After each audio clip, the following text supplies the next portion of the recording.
মা হলেন পরিণীতি চোপড়া।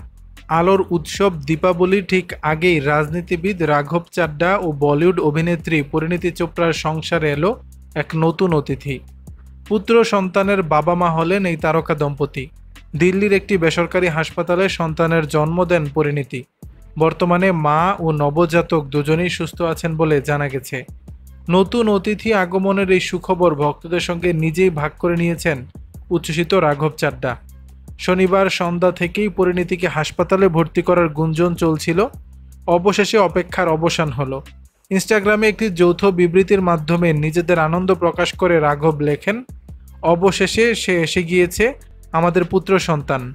সত্যি বলতে এর আগের মুহূর্তের জীবনটা কেমন ছিল তা আর মনে করতে পারছি না।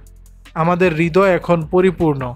তার কথায়, আগে শুধু আমরা পরস্পরের জন্য ছিলাম, কিন্তু এখন আমাদের দুজনের কাছেই সব কিছু রয়েছে। ভালোবাসা ও কৃতজ্ঞতায়, পরিণীতি ও রাঘব।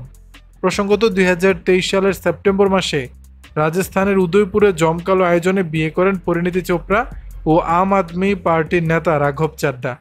চলতি বছরের আগস্ট মাসেই তারা যৌথভাবে প্রথম সন্তান আসার সুখবর শেয়ার করেছিলেন। দর্শক, বিষয়টি নিয়ে আপনাদের মতামত জানাবেন নিচের কমেন্ট বক্সে।